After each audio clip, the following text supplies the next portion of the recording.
Merci d'être avec nous sur Al24 News. Au sommaire de l'actualité de ce jeudi, c'est tout.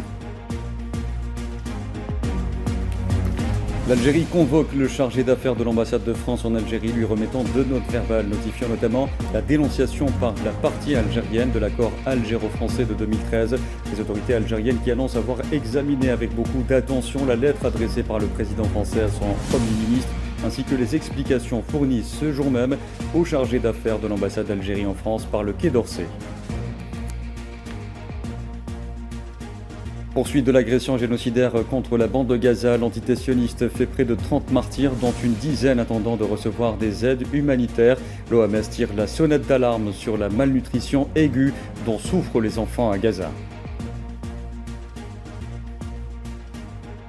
Les derniers développements concernant le processus de paix mené par l'ONU au Sahara occidental occupé par le Maroc, discuté à Londres par le ministre sahraoui des Affaires étrangères et des Affaires africaines Mohamed Yeslam Baïsad et le ministre britannique et ministre d'État britannique pour le Moyen-Orient et l'Afrique du Nord, Hamish Falconer.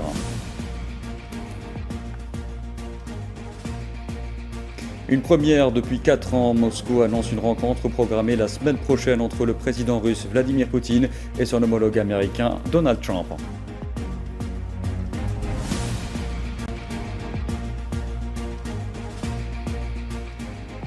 Bonsoir à tous. Le chargé d'affaires de l'ambassade de France en Algérie a été convoqué ce jeudi à Alger au siège du ministère des Affaires étrangères par le directeur des immunités et privilèges. À cette occasion, 2 notes verbales ont été remises aux diplomates français. La première a eu pour objet de notifier formellement la dénonciation par la partie algérienne de l'accord algéro-français de 2013 relatif à l'exemption réciproque des visas pour les titulaires de passeports diplomatiques et de services.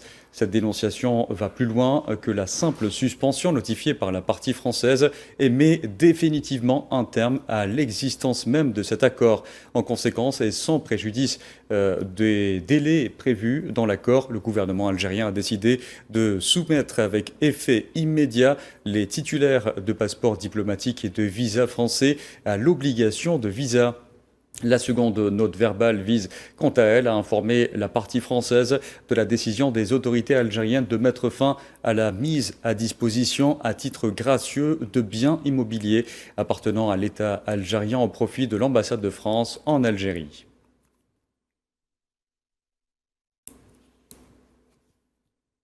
Auparavant, les autorités algériennes ont annoncé ce jeudi avoir examiné avec beaucoup d'attention la lettre adressée par le président français à son Premier ministre, ainsi que les explications fournies ce jour même au chargé d'affaires de l'ambassade d'Algérie en France par le Quai d'Orsay, rappelant que c'est toujours la France qui avait manqué au respect de ses engagements. Le ministère algérien des Affaires étrangères a annoncé que les visas qui seront accordés aux titulaires français de passeports diplomatiques et de services obéiront et en tout point aux mêmes conditions que celles que la partie française imposera à leurs homologues. Kherdi Patash. L'escalade et la provocation érigées au rang de logiciel diplomatique pour Paris, la cible, toujours la même, l'Algérie. Les autorités algériennes ont examiné avec beaucoup d'attention la lettre adressée par le président français à son Premier ministre, ainsi que les explications fournies au chargé d'affaires de l'ambassade d'Algérie en France par le Quai d'Orsay. Alger répond avec de la clarté aux dernières lubies françaises. En décidant la suspension de cet accord, la France offre à l'Algérie l'opportunité idoine d'annoncer, quant à elle, la dénonciation pure et simple de ce même accord. Conformément aux dispositions de l'article 8 du dit accord, le gouvernement algérien notifiera incessamment au gouvernement français cette dénonciation par la voie diplomatique. C'est la France qui a contrevenu à sa propre législation interne. C'est la France, également, qui a manqué au respect de ses engagements au triple titre de l'accord algéro-français de 1968 relatif à la circulation, à l'emploi et au séjour en France des ressortissants algériens et de leurs familles, de la Convention consulaire algéro-française de 1974, de l'accord algéro-français de 2013 relatif à l'exemption des visas pour les détenteurs de passeports diplomatiques et de services. C'est la France, en outre, qui s'est donné pour seul et unique objet de fixation l'accord algéro-français de 1994 relatif à la réadmission des ressortissants algériens vivant en situation irrégulière en France accord dont elle a dénaturé la raison d'être et détourné les objectifs véritables. C'est la France, enfin, qui s'est affranchie de ses devoirs contractés au titre de la Convention européenne des droits de l'homme de 1950. Dans son communiqué, le ministère des Affaires étrangères algérien rappelle en tout premier lieu, et s'agissant de la dégradation des rapports algéro-françaises, que la lettre de Macron à Bayrou fait porter tous les torts à la partie algérienne, et en deuxième lieu, une vérité tronquée, celle d'une France hautement soucieuse du respect de ses obligations bilatérales et internationales, vainement. Ces communiqués ont systématiquement établi les responsabilités dans l'escalade et révèlent que les réactions et les contre-mesures que les autorités algériennes ont pu adopter s'inscrivaient strictement et rigoureusement dans le cadre de l'application du principe de réciprocité. Loin de céder aux pressions de la France, l'Algérie prend de la hauteur en gardant tous les canaux diplomatiques ouverts, contrairement à un exécutif français qui s'enferme dans l'instrumentalisation politicienne, mettant en péril l'avenir d'une relation entre deux peuples. En réaction à ces développements, le mouvement dynamique de la communauté algérienne établie en France, le MOUDAF, a dénoncé ce jeudi la lettre adressée par le président français à son Premier ministre et visant l'Algérie, la qualifiant de dérive stigmatisante et unilatérale.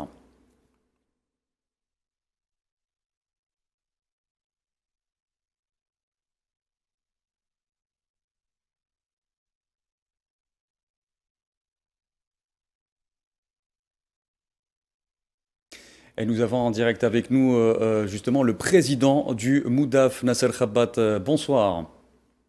Oui, bonsoir à vous.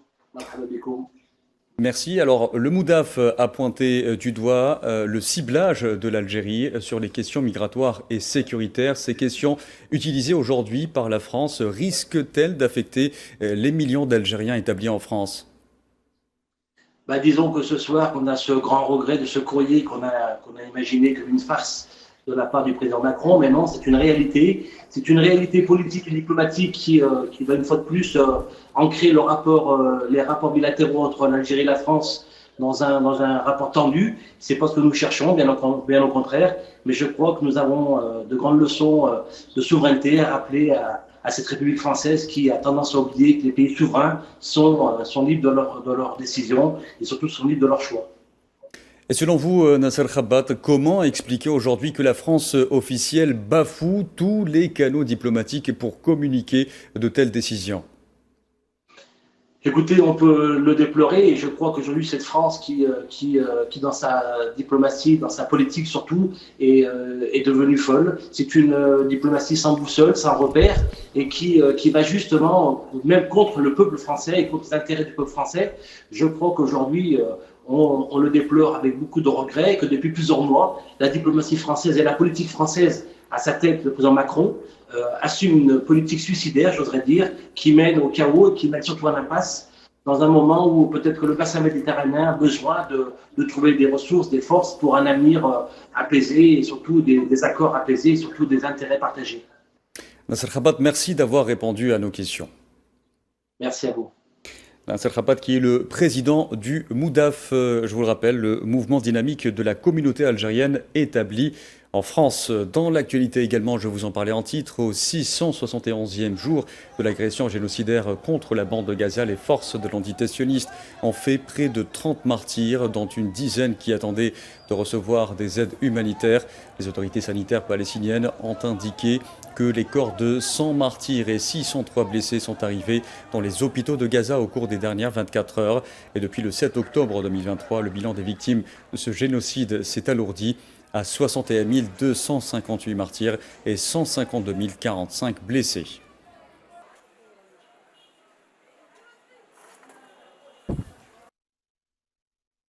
Et le nombre de décès causés par la famine déclenchée par l'entité sioniste augmente chaque jour. Les autorités sanitaires palestiniennes ont fait état de 4 nouveaux décès, ce qui porte à 197 le nombre de décès liés à la famine et à la malnutrition dans la bande de Gaza, dont 96 enfants. Une situation qui ne fait qu'empirer. Un nombre insuffisant d'aide humanitaire est largué par voie aérienne.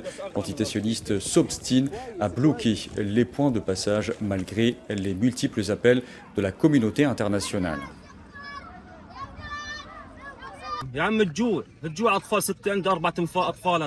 La faim. J'ai 6 membres de ma famille, j'ai 4 enfants, ils veulent manger.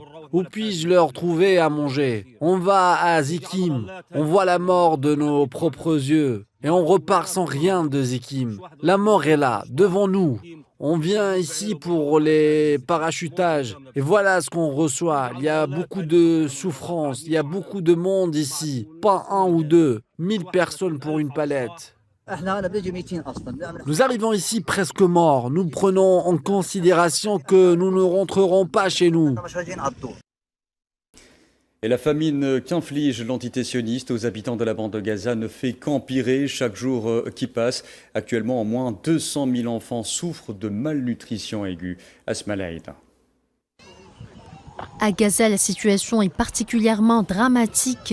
L'aide humanitaire n'est quasiment pas acheminée, ce qui plonge les populations dans une situation de famine aiguë. 5 personnes supplémentaires sont mortes de malnutrition et de famine dans la bande de Gaza au cours des dernières 24 heures, annonce le ministère de la Santé de l'enclave, portant le nombre de décès dus à ces causes à au moins 193 Palestiniens, dont 96 enfants depuis le début du génocide. J'ai perdu un fils de 5 ans, Naïm Ibrahim Al-Najjar. Il est mort à l'hôpital Kamal Adwan, de malnutrition et de faim. Je peux vous envoyer ces photos pour que vous puissiez voir comment il était, comment il est devenu et comment ses os sont devenus visibles. Ceux qui disent qu'il n'y a pas de famine ici mentent, qu'ils viennent voir. Depuis le ramadan, mes enfants rêvent de manger un morceau de tomate, de manger du pain comme tout le monde. Je jure que je n'ai pas de sel à la maison, je jure que je mendie un grain de sel. On parle de Gaza, venez voir les enfants de Gaza, ceux qui ne croient pas. Venez voir comment des enfants meurent. Nous ne vivons pas, nous mourons lentement. Près de 2 millions de personnes sont actuellement laissées sans ressources, affamées et à la merci de frappes incessantes de l'entité sioniste. De quoi avons-nous besoin pour nous relever à plus long terme si tout va bien? Dans le cas de Gaza, tout passe par un accès continu et durable à une alimentation nutritive et suffisante, aux soins de santé, à l'eau, à l'assainissement et à l'hygiène, aux services de protection sociale et à un soutien aux mères et aux familles pour nourrir leurs enfants. C'est lorsque cette situation perdure qu'un certain redressement et un certain retournement de situation sont possibles. Pour sa part, le Bureau des Nations Unies pour la coordination des affaires humanitaires a déclaré que la consommation alimentaire à Gaza avait chuté à son plus bas niveau depuis le début du génocide. Un scénario de famine se déroule dans la bande de Gaza avec une famine qui se propage, des enfants de moins de 5 ans mourant de causes liées à la faim et un accès humanitaire à l'enclave assiégée sévèrement restreint. Un autre chiffre a été annoncé ce mercredi par l'OMS. Quelques 12 000 enfants de moins de 5 ans à Gaza souffrent de malnutrition aiguë et les décès liés à la faim sont en augmentation. Le mois de juillet dernier aura connu le taux le plus élevé de cas de malnutrition jamais enregistré. Depuis le 25 juin, l'OMS a envoyé 68 camions de fournitures médicales à Gaza, notamment des médicaments essentiels, du sang, du matériel de traumatologie et de chirurgie. Mais cette quantité ne représente qu'une fraction des besoins. Les hôpitaux qui fonctionnent encore, même partiellement, sont débordés et les fournitures les plus essentielles sont épuisées. Et aucun lieu n'est sûr à Gaza. Leur domicile détruit, de nombreux Palestiniens déplacés tentent de trouver refuge dans des bâtiments censés être épargnés par les bombardements. Or, ces mêmes endroits même ceux appartenant aux Nations Unies ne sont pas à l'abri des frappes israéliennes.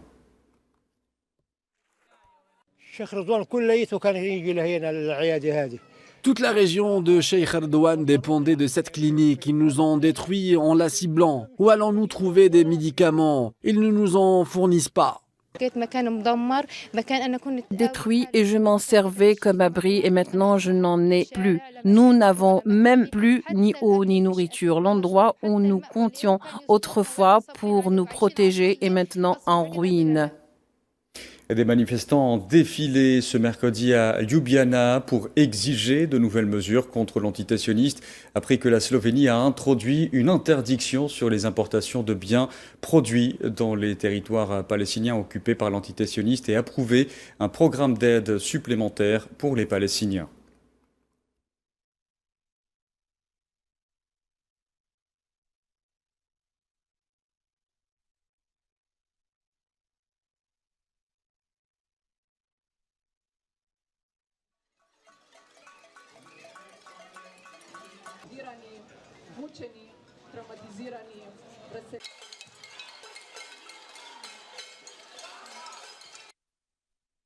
Dans l'actualité également, l'Algérie a réaffirmé par la voix de son représentant permanent adjoint auprès des Nations Unies, Toufiq Laïd Khoudri, son engagement en faveur de l'élimination complète de toutes les armes de destruction massive dans le monde, qu'elles soient nucléaires, chimiques ou biologiques. C'était lors de la réunion du comité 1540 chargé de la mise en œuvre de la résolution sur la non-prolifération des armes de destruction massive. L'Algérie réaffirme son attachement inébranlable à ce pilier de l'architecture mondiale de non-prolifération. Monsieur le Président, la menace des armes de destruction massive et le drame que représenterait l'acquisition par des acteurs non étatiques de telles armes restent aussi réels aujourd'hui qu'il y a 2 décennies. En fait, cette menace a évolué et s'est intensifiée. Les progrès technologiques rapides, y compris l'intelligence artificielle, s'accompagnent de nouveaux défis à relever, qui exigent de nous tous vigilance et action. L'Algérie applaudit les efforts que continue de déployer le comité pour promouvoir l'application universelle de la résolution. Le secrétaire d'État auprès du ministre des Affaires étrangères chargé de la communauté nationale à l'étranger, Sofiane Chayeb, a souligné depuis Avaza au Turkménistan l'importance de développer la coopération sud-sud en tant qu'élément essentiel pour la concrétisation des efforts et des initiatives visant à relever les défis auxquels font face les pays en développement. Sofiane Chayeb qui a pris part en marge des travaux de la 3e conférence des Nations Unies sur les pays en développement sans littoral à la réunion ministérielle sous le thème « Tirer parti de la coopération sud-sud pour approfondir l'intégration régionale à travers la facilitation du commerce et renforcer la participation des pays en développement sans littoral au commerce international ».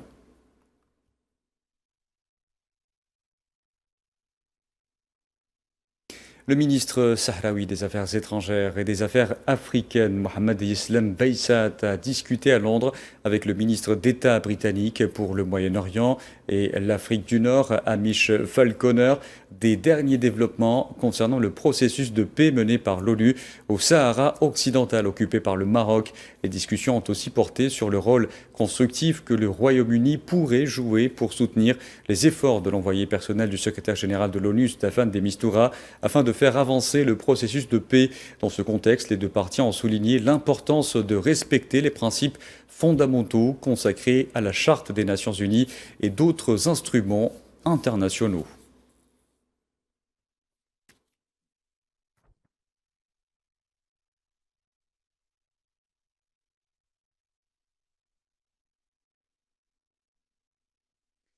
Et je vous en parlais en titre, une rencontre au sommet entre Vladimir Poutine et son homologue américain Donald Trump serait une première rencontre entre les dirigeants russes et américains depuis 2021, annoncée comme historique. Cette rencontre a fait l'objet d'une annonce du conseiller du président russe Vladimir Poutine.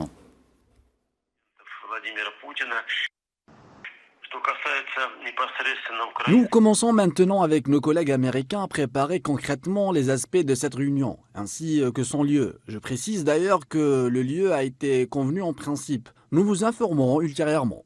En ce qui concerne les questions ukrainiennes, à la suggestion de la partie américaine, un accord a été conclu pour la tenue d'une réunion bilatérale au plus haut niveau dans les prochains jours, c'est-à-dire une rencontre entre le président Vladimir Poutine et le président Donald Trump.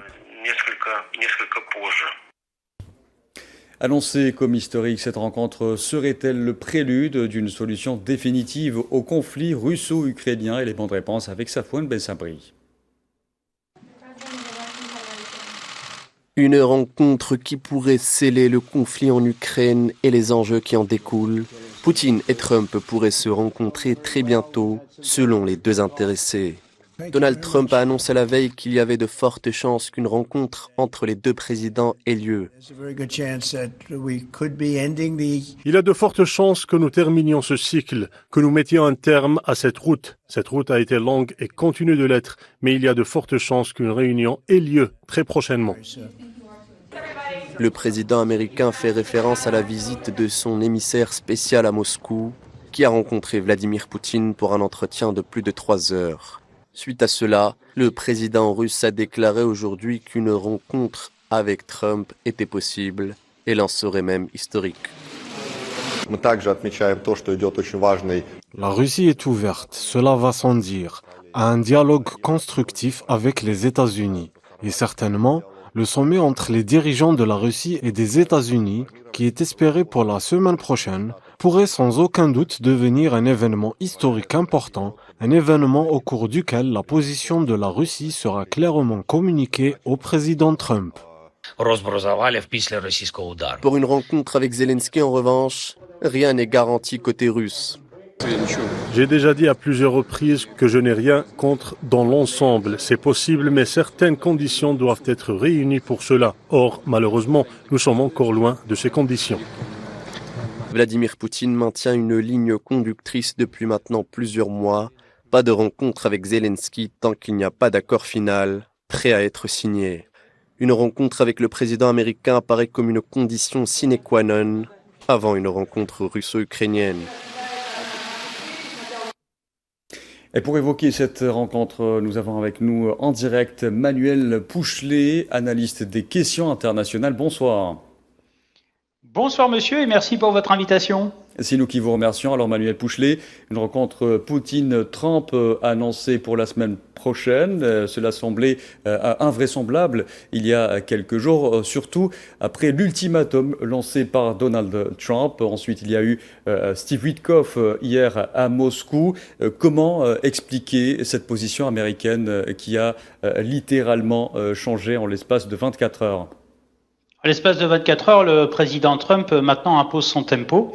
Je rappelle que M. Poutine a toujours imposé le sien en étant maître des horloges, pour reprendre l'expression du président français, M. Macron. Maintenant, je pense que de toute façon, l'escalade qui s'est déroulée la semaine dernière avec l'annonce de l'envoi de 12 sous-marins nucléaires à proximité de la Russie a peut-être été un des leviers de basculement, si vous voulez, et de prise en compte par la Russie de la volonté américaine de négocier. Maintenant, attention. Monsieur Trump a envoyé un émissaire. C'est un message diplomatique fort, mais en même temps qui montre aussi une certaine considération de la Russie, puisqu'il n'a pas envoyé, si vous voulez, comme il faisait jusqu'à présent lors de son premier mandat, le secrétaire d'État américain. Et je pense notamment à monsieur Rubio. Maintenant, ce qui est encourageant, c'est que des négociations, bien sûr, vont pouvoir se déclencher. Notamment, on a annoncé l'accueil de ces négociations possibles aux Émirats arabes unis, dans un territoire neutre où, si vous voulez, M. Poutine peut se sentir aussi en sécurité, puisque, je vous le rappelle, il fait toujours il est toujours sous le couvert, on va dire, d'un mandat d'arrestation. Maintenant, reprenons les choses de manière très importante.